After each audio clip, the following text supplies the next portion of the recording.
first, let's turn our attention to events in Rochdale, where Labour have now distanced itself from Azhar Ali.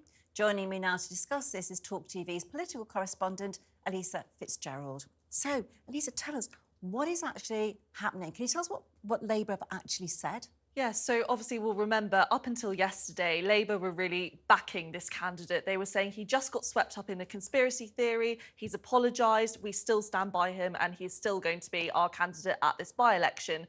The trouble is it's too late to replace him now. So the deadline for that was the 2nd of February. So Labour now don't have a choice but to either take their support away, which is what they've done, and effectively have no one running in this by-election for them. So what's happening now is that Labour have said that there has been some new revelations, some new comments that have been brought to light last night that meant that they have withdrawn their support from the candidate. So, and do we know what those new comments are? Or are they the comments that were in the Daily Mail, which said that he said that Israel allowed Hamas to attack its citizens to give them an excuse to go into Gaza? So we don't know what the further comments are yet, but I think that's probably why Labour were quick to jump in there last night and say, before these comments come out, we are retracting our support from this candidate because of these comments that were made. But the interesting thing is because they can't replace him, when everyone goes to the ballot box, when this by-election happens, he will still be on the ballot paper with Labour branding. It will still say his name and Labour candidate next to it. So it's really, really interesting. Just explain to viewers that under electoral law, there is a kind of like a hard stop. So you have so long to submit your nomination papers, to have them signed, to be a credible person, to stand for election. And then once that date passes, that is it. Whatever happens, if you die, there has to be a whole new process that takes place in a new election. That's it. That hard stop is you're named, you are the candidate, your name appears on the ballot paper. So his name can't come off the ballot paper and he can't be withdrawn as the candidate. No, and just even from a logistical standpoint, all the ballot papers are printed already and all of them will literally say his name and Labour on it. So anyone going to vote... With the Labour logo? With the Labour logo and all the branding. So anyone going to vote will still see this candidate's name and Labour. What happens after that, though, say he does still win, which he could, he would then go into Parliament as an independent MP. He would not have the Labour whip. So it's a bit of a confusing process there because up until that date where the by-election happens, it looks like he's a Labour candidate, but then if it does materialise that he wins, he won't be a Labour MP. So very complicated situation. And what has been the response from the Conservative Party? It's been heavy, it's been big. So lots of Conservatives either say, there's two kind of rungs to this. One saying that Keir Starmer has done another U-turn, that he has no backbone, he's caved to pressure, he's only made this decision because people have told him he should rather than because he wanted to. And then lots of people as well drawing on the anti-Semitism argument as well. Keir Starmer has really made this his biggest mission since 2019 to rid the party of anti-Semitism. So lots of Conservatives now coming forward and saying, why did it take you 48 hours to make that decision and get rid of your support for this candidate? And so there are so many candidates standing in this by-election as well, so many independents. So in effect, Azhar Ali becomes another independent, doesn't he? Except he has Labour next to his name. Yeah, that's the thing. There's so many independent MPs running for this, and it's often harder to vote in an independent MP than it is to vote in an MP that's affiliated with a party, unless you are a really, really big standalone figure, unless you're already a really well-established person in politics and people speaking of which, Simon Danzig, who was Labour, then he went to the Liberal Democrats, and now he's gone all the way over to Reform. He's standing as well. Well, exactly. How does that work? Well, people also, I think, look at that process and it does throw into question what his politics actually is. If you've gone from a left-leaning party to a liberal party and now to a right-leaning party, people say, hang on, how on earth does that work? And all in quite a short space of time too. So Rochdale have a very interesting decision to make at this next by-election, that's for sure. And am I right in thinking Simon Danzig's ex-wife used to be a councillor in Rochdale, did she? I think you might be right. And what party was she? I have no idea. Conservative. Maybe she switched when he did as well. She just kind of went round. No, she is. I mean, that was all quite. You know, there was a lot of that in the news at the time, wasn't there? I don't think they are together for a long time now. Well, this is all interesting. I'm going to go over now to Kevin and Rachel. So, Kevin, I'm going to go to you first. Can you give me back now all the things that you said when Boris Johnson was Prime Minister, when he took a bit of time to take a decision over something like this? All the words you said, are you now going to apply those to Keir Starmer as well? Oh, yeah, it's a shambles fiasco for Labour, unquestionably, yeah. There's no avoiding that. So what should they have done? And they've got what? It's the 29th, isn't it? 2 weeks Thursday, so they've got another 16 days of agony, and they've effectively conceded what was a rock-solid Labour seat because they didn't do their due diligence on the candidate because he is in the Starmer faction of the Labour Party. He's on the centre-right. So they've, if he was on the left, I've no doubt they would have done more work.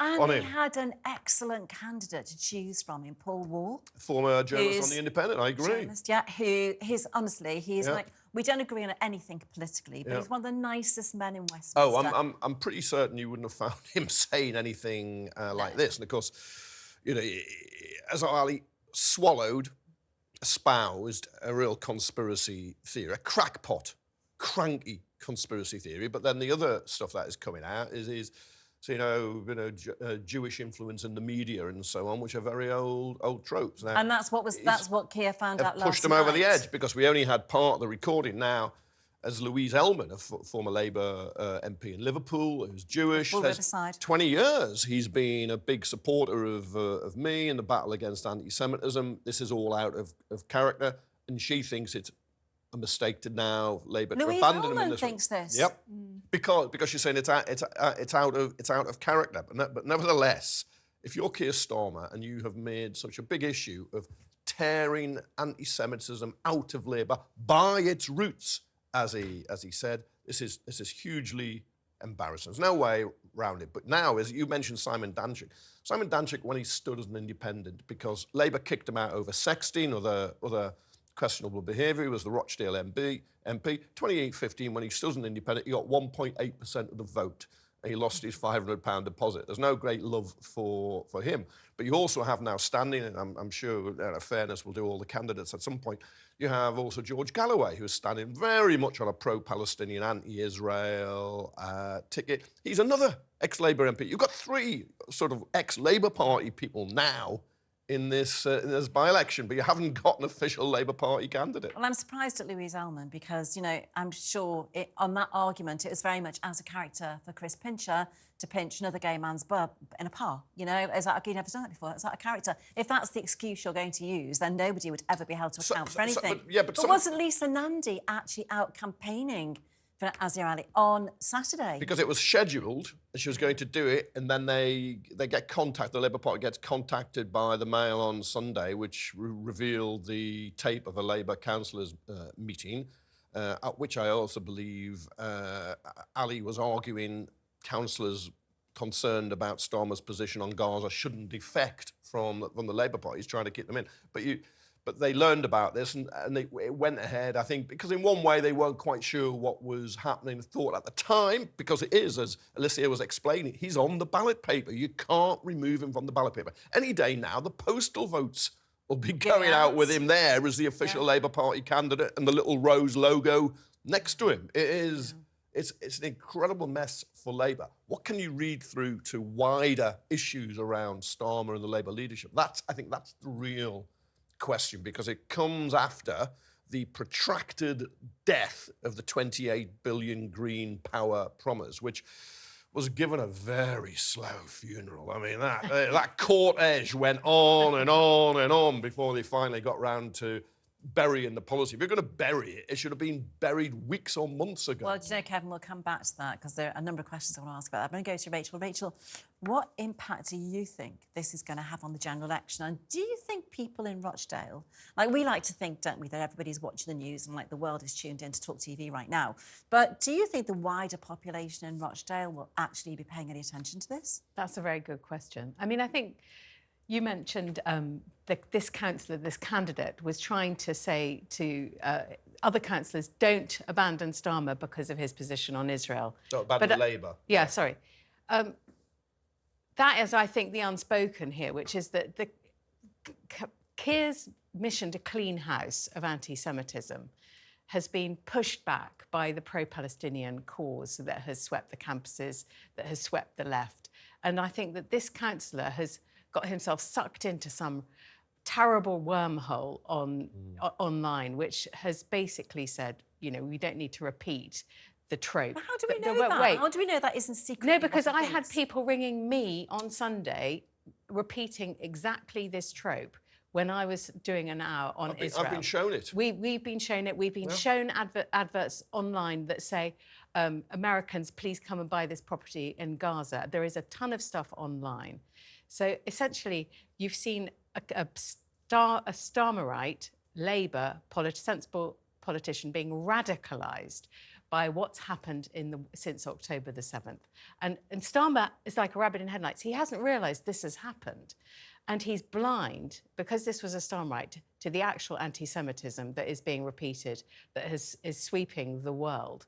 And that is dangerous, because that trope is actually, if you break it down, it's like Holocaust denial. He's saying that the Israelis actually willed this Holocaust upon themselves on October the 7th. It's an unbelievable thing to say. And they should have acted far sooner, rather than saying, oh, you know, he was bamboozled by something he saw online. I've seen it. I was shown a video of somebody purporting to be a member of the IDF, the Israeli military, saying, look, we did this deliberately to allow Hamas to come in to justify killing Palestinians and raise Gaza.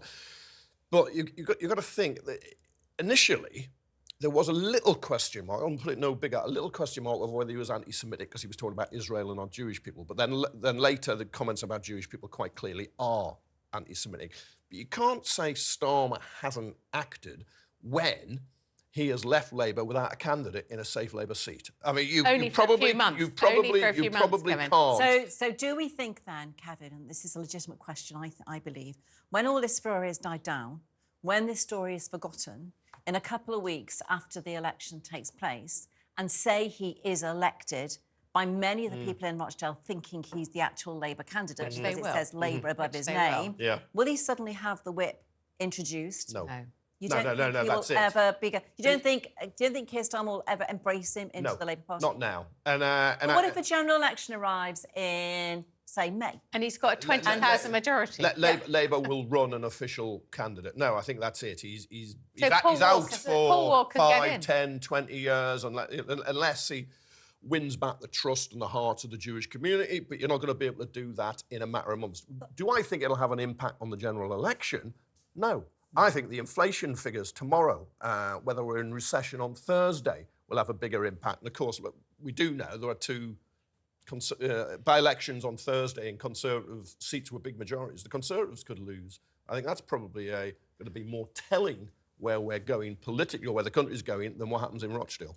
So I've got to read out the list of candidates because of the purge that we're in at the moment because of the election. So the candidates for the Rochdale by-election are Azhar Ali, Labour, even though the party has officially withdrawn support, Mark Coleman, Independent, Simon Danchuk, Kevin's laughing here, Reform UK, Ian Donaldson, Liberal Democrats, Paul Ellison, Conservative, George Galway, Workers' Party of Britain, never heard of them, Michael Howarth, Independent, William Howarth, Independent, they brothers? Guy Otten, Green Party, Ravin Roden, Sepulchre, Official Monster, Raving Looney Party, David Tully, Independent. Quite a formidable list of talent there. So, guys, we're going to go on to the Biden story. So, President Biden, I mean, there's so much we could talk about with President Biden at the moment, but he has said that Israel should stop and think seriously before taking any further action in Rafah. And Lord Cameron made the same, David Cameron made the same warning, gave the same warning on Monday. So, Kevin, I'm going to come back to you. What's your position on this? What do you think? I mean, Kevin, Biden? I mean, I'm absolutely amazed he got a full sentence out. Do you think that he knows what he's asking for? Do you think he knows what he's saying when he asks for this? I think he does in this case, and I think that seems to be a kind of an international consensus that the military action... It's getting there, isn't it? Is becoming counterproductive. Not only is it wrong to be killing so many Palestinians, including thousands and thousands of women and children now. To go after Hamas is legitimate, to go after the leadership, but not to be killing this number of people after October the 7th. What happened on October the 7th, Hamas murdering and raping Israelis, taking prisoners, was monstrous. But this is monstrous too. And I think Israel is losing any moral high ground it had. I think it's losing whatever legal cover it had, and it's losing support. Allies are saying you're going too far. 3 months ago when we were last on television together. We could have said exactly the same sentence. And Israel's ignoring. Relevance. The only real leverage would be Biden, because the US supplies military weapons to Israel, would be threatening to cut the supply, but he hasn't. Rachel. I agree with what Kevin said. I think that was a really fair analysis. And also how Israel is losing the information, the media war at the moment, even though it got 2 hostages out in the last week. But at what price to the deaths of Palestinians in Gaza? I think there were 67 deaths. But you can't, if you total up the number of deaths on each side, obviously it's extremely bad for Israel in the court, so what do you think in the International Court of Public Opinion. However, they still, I mean, if you talk to Elon Levy, the spokesman, or you talk to Mark Regev, the advisor, you know, they are absolutely determined to finish the job, to get Hamas out of the tunnels. What they say is the least cost to the civilian population. Well, we've seen the results. Biden and Netanyahu, that's interesting, because you've seen there is some hot mic kind of gossip that Biden is saying he's an a-hole, he's a real pain in the A. And now the narrative is developing in the US, which is significant because the US, as Kevin said, is the only people who have any real influence. David Cameron saying the Israelis should think carefully. I mean, really? Is Bibi going to think, oh, I better be careful because what David Cameron said? So is that what you think of David Cameron's impact? So I think he's... David Cameron joining in. He's sanctioned, he's placed UK sanctions on some settlers in the West Bank who have been breaking the law. And so he's, you know, doing some stuff which means that we can sanction their UK operations. That's, you know, important. It shows that the UK wants to hold to account Israeli wrongdoing and law-breaking where it can, where it has any influence and presence. So the sanctions is one tiny area. But just going back to Biden, if Biden is really fed up with Bibi Netanyahu, he may be on the point of doing something more significant and saying something more significant than he already has. And I think we may be coming to that moment, re-Rafah, where the ground operation has not begun in earnest. That's interesting. I think that's more likely to happen next week when Parliament